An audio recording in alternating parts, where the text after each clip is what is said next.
दोस्तों, अलीगढ़ के नंद नगरी में मनीष नाम का एक व्यक्ति रहता था। उसके पिता की मृत्यु के बाद वो जवान लड़का अपनी और अपनी बूढ़ी माँ की आर्थिक सहायता के लिए अलीगढ़ से दिल्ली आ गया और किसी छोटी प्राइवेट कंपनी में काम करने लगा। मनीष अपने काम के प्रति बहुत ही ईमानदार था, खूब मेहनत करता और थोड़ा पैसा कमाकर अपनी माँ के लिए दाल रोटी का इंतजाम करता था।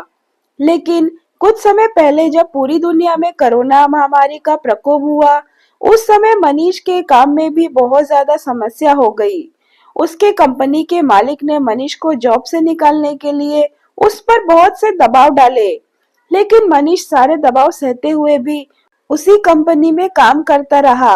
मालिक ने देखा यह इसकी मजबूरी है, इसलिए उसे गाली देकर और अपशब्द कहकर भी बुलाने लगा, लेकिन मनीष तब भी चुपचाप काम करता रहा। मनीष अपने घर की माली हालत के कारण पढ़ाई लिखाई नहीं कर पाया, इसलिए वो सोचता था कि वो ये काम छोड़ देगा तो उसे कौन नौकरी देगा। मनीष की हालत दिन ब दिन खराब होती जा रही थी।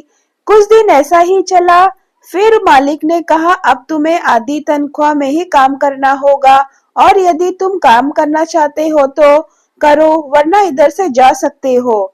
कंपनी का मालिक अच्छी तरह से जानता था मनीष यह काम किसी भी कीमत पे नहीं छोड़ेगा, क्योंकि मनीष अनपढ़ है और पैरों से अपाहिज भी है। मनीष ने मालिक से बहुत मिन्नत की, लेकिन मालिक मनीष की एक भी नहीं सुनना चाहता था।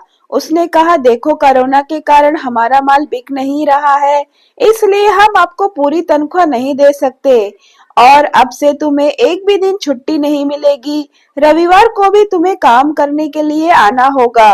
मनीष को लगा जैसे उसकी दुनिया ही उजड़ गई है। अब कैसे अपनी माँ का ध्यान रख पाएगा और कैसे घर का किराया दे पाएगा। इन्हीं सारे सवालों के साथ एक दिन वह मुझसे मिला। मैं राकेश पेशे से एक व्यापारी भी हूँ।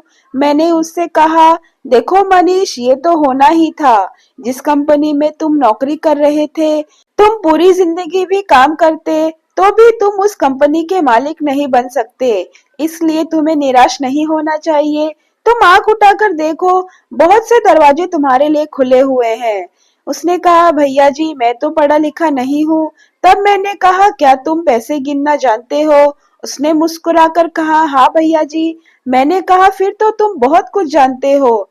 तुम अपना काम शुरू करो।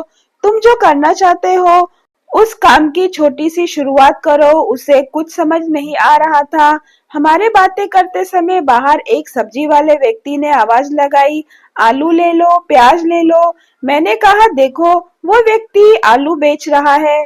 वह उस चलती फिरती दुकान का खुद मालिक है। उसे कोई गाली नहीं देता, उसे किसी की नौकरी नहीं करनी पड़ती। जब चाहे तब उसकी छुट्टी कर लेता है। मनीष की आंखों में जैसे रोशनी आ गई। उसी दिन उसने एक तराजू खरीदा और दूसरे ही दिन बिल्कुल सुबह उठकर वह गाजीपुर सब्जी मंडी पहुंचा और आलू प्याज थोक भाव से खरीदा और बेचने चल पड़ा। पहले ही घंटे में उसने सारा माल बेच दिया, क्योंकि उसने ज्यादा महंगा ना बेचकर थोड़ा ही पैसा कमाया। लेकिन अब उसकी झिझक और शर्म निकल चुकी थी, जो उसकी सबसे बड़ी कमाई थी।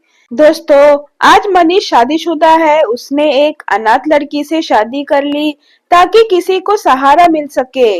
न केवल इतना, बल्कि वह दो अनाथ बच्चों को पाल भी रहा है, जिसमें एक बच्ची गूंगी और बहरी भी है। आज वो अपनी जिंदगी से बहुत खुश है। दोस्तों, ये बिल्कुल सच्ची कहानी है। जब मनीष, एक अनपढ़ और अपाहिज व्यक्ति, इतना कर सकता है तो कोई भी कुछ भी कर सकता है। दूसरों की कंपनी में बड़ा नौकर बनने से कहीं बेहतर है अपने छोटे काम का खुद मालिक बनना। अगर आपको मेरी वीडियो पसंद आए तो वीडियो को लाइक, शेयर और सब्सक्राइब करना ना भूलें।